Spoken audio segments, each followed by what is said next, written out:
I invite you to turn in your Bibles to John chapter 21, the last chapter of this gospel. It's a story about Peter. Peter has decided to go fishing. Peter is going back to what he knows. He has failed at being a follower of Jesus Christ. He has totally denied Jesus 3 times. He's not sure even now where he stands with Jesus. But he does know how to fish. So he gets his buddies together and they go out fishing all night. But it's been a hard night. It's been actually a miserable night. They have caught absolutely nothing.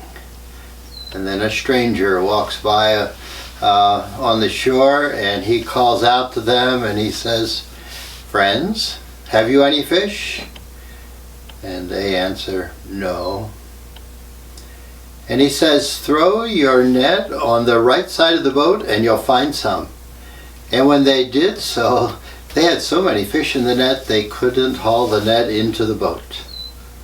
Now the interesting thing about this story is it had happened to them before, 3 years before, when Jesus first met the disciples, Peter, James, and John. They'd been out fishing and he had said the same thing. He said, "Put out into deep water and let down your nets for the catch." And Peter had answered that first time and said, "Master, we've worked hard all night. We haven't caught anything, but because you say so, I will let down the nets." And when they'd done so, they caught such a large number that that time it says the nets began to break.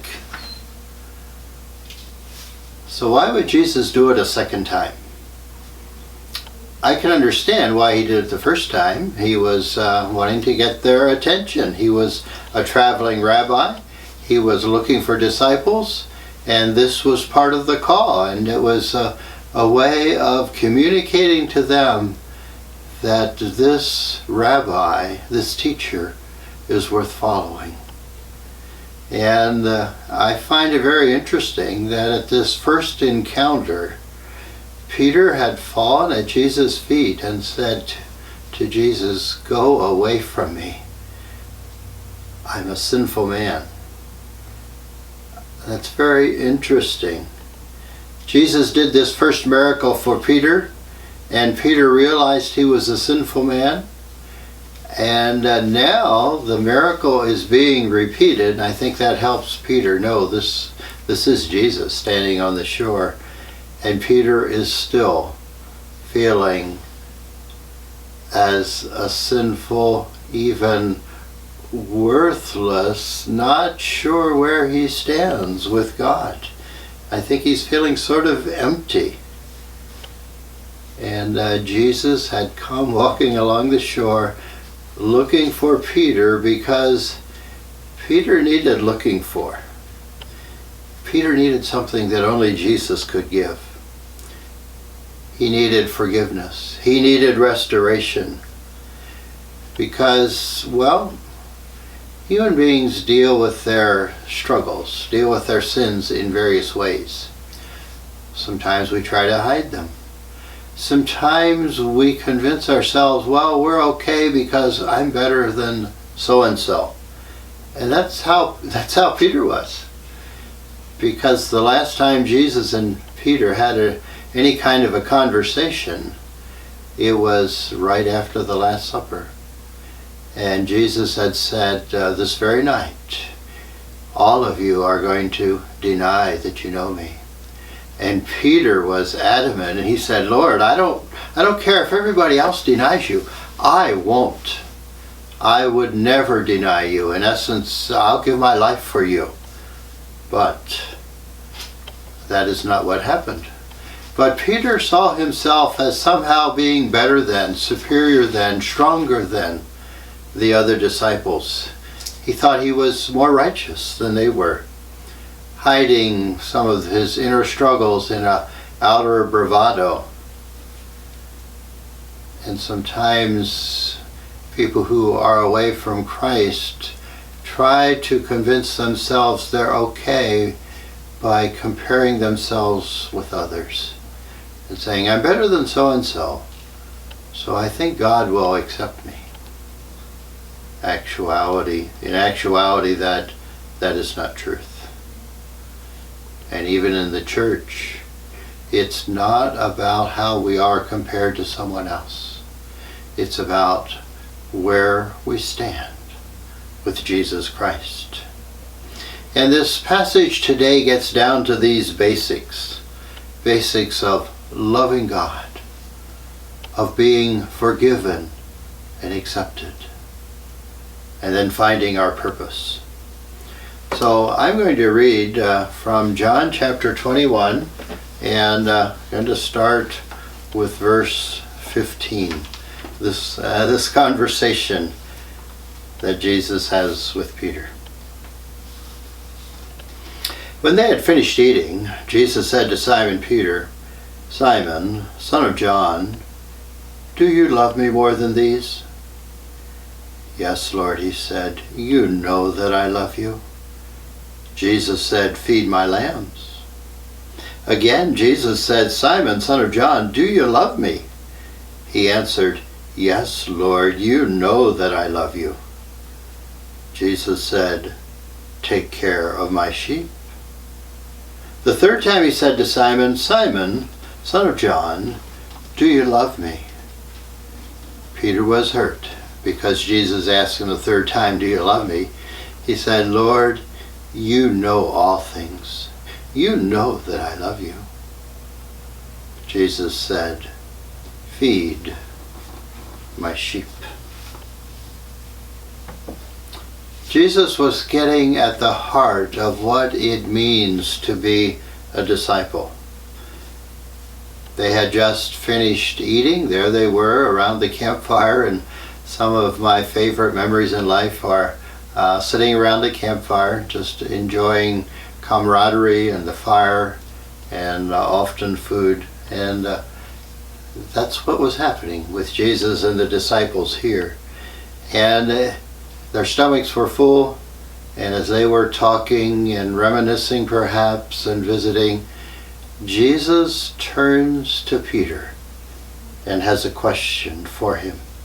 He calls Peter by his full name, and I am sure that everybody was watching and listening to this conversation between Jesus and Peter. And he said, "Peter, do you love me more than these?" And I think that Peter, in hearing that question, "Love me more than these," I think that Peter was remembering their last conversation, where Peter had said, "Lord, I love you. Everybody else might turn away from you, but I never will." But he did. And he denied that he knew Jesus and swore it with an oath the third time. And then the rooster crowed, and Scripture says that Peter went outside and wept bitterly. I think that memory is going through Peter's head. It's playing there in his mind. His own confession and his vow to never leave Jesus.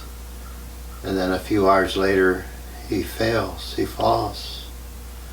I think Peter was still under a heavy burden of guilt. And probably Peter was expecting a reprimand from Jesus, and Jesus reminding him of how he had failed. But Jesus doesn't do that.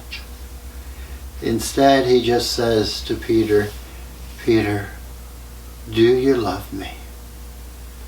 Do you love me more than these?" And he may have been reminding Peter of, "Do you love me more than these other disciples?" Although another interpretation could be Jesus was talking about the boat and the fish and the nets, and he was saying to Peter, "Peter, do you love me more than fishing? Do you love me more than your vocation, your occupation, your profession?" In other words, "Peter, do you love me more than anything else in the world?" And in reality, that is God's call for us. Anything that comes between us and God is actually idolatry. Jesus is restoring Peter. He's bringing him back to truth and what is ultimately important. Jesus is not about trying to find fault with us and remind us of where we failed, because we know where we have messed up. Jesus is our intercessor. He is for us, not against us. He doesn't criticize us. He just comes with that basic core question. Gene, do you love me more than anything else? And Peter responded and said, yes, Lord, you know that I love you. And then Jesus asked that question again. Peter, do you love me? And Jesus would ask that question, love me, using the Greek word agape, which is God's kind of love. It's a self-giving, sacrificial kind of love. And Peter was responding with the word phileo, translation of the word love. And it's a family love. It's a brotherly love. It's a deep, important kind of love, but not the same as sacrificial love that originates from God. When God loved the world, that he gave his own son. That is agape love. And so twice Jesus asked, do you love me? With agape love. Twice Peter responds and says, yes, I love you, with a brother, family kind of love. And then Jesus asks the question the third time. And this time Jesus uses the word phileo, which is a family, brotherly kind of love. I think Peter has some questions. Maybe he's a little put out, doesn't understand why Jesus keeps asking this question. And then Jesus changes the wording a bit. And Peter's response the third time is, yes, Lord, I love you, with this family, brotherly kind of love. I think Peter knew his heart. Peter was being real and honest. He knew. He loved Jesus deeply, but he wasn't going to overcommit himself. He recognized his failures, and he committed himself to a deep family love for Jesus and the disciples. And in actuality, both kinds of love are needed. And the disciples in the book of Acts, the New Testament, their love was full and complete. And now Jesus is asking us that same kind of question, do you love me? And just like Peter, there is nothing that we can do that will make Jesus love us less. He loves us unconditionally and invites us to return that love to him. So Peter has denied Jesus 3 times, and 3 times now he affirms his love for Jesus. Why did it take 3 times? I don't really know, except that I think it was for emphasis. Perhaps it was because Peter was a bit of a slow learner, and he didn't always get it, and Jesus was making sure that the message got through. But as a matter of fact, this really is the most important question before us. If we don't love Jesus, nothing else matters. And if we love Jesus, then all of the other stuff and struggles and sins and priorities are all going to sort themselves out if we love Jesus first and most. And that's why the first and greatest commandment is to love the Lord your God with all your heart, soul, mind, and strength. I once read the story of a woman who was married to a very demanding husband. He didn't like the way she kept house. He didn't like the way she did laundry. He didn't like the way she dressed. He constantly criticized her. And early on in their marriage, he handed her a list of rules, of expectations. And it was very hard and frustrating for her. She hated it. He was always checking on her. She was miserable. And then one day, actually to her joy, her husband died. And she was free. Later, she fell in love and married a wonderful, loving man. They loved each other very much. She wanted to please him, and he cared deeply for her.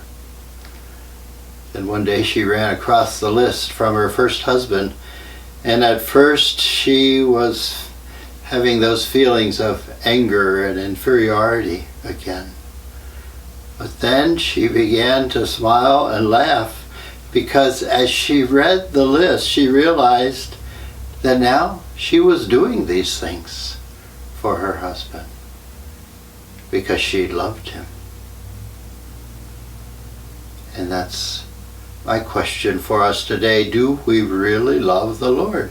Do we love God more than anything else? Is there anything in my life that I want more, that I think about more, that's more important to me than Jesus? And Jesus is still asking us that question, just like he asked it to Peter.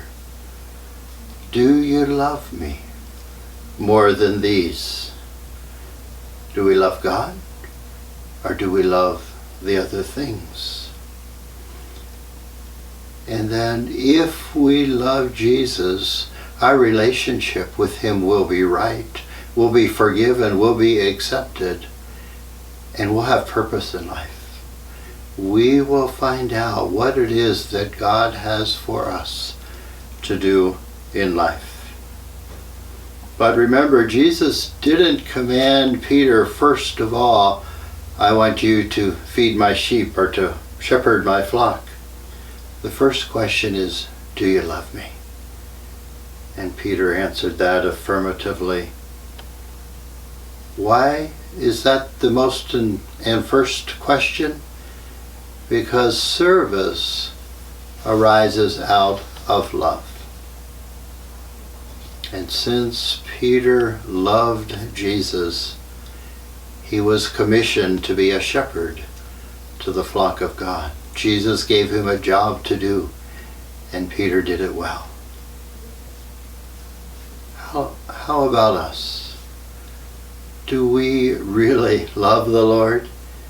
And if we're not quite sure, or if our answer is no, now's a good time to talk to God about it.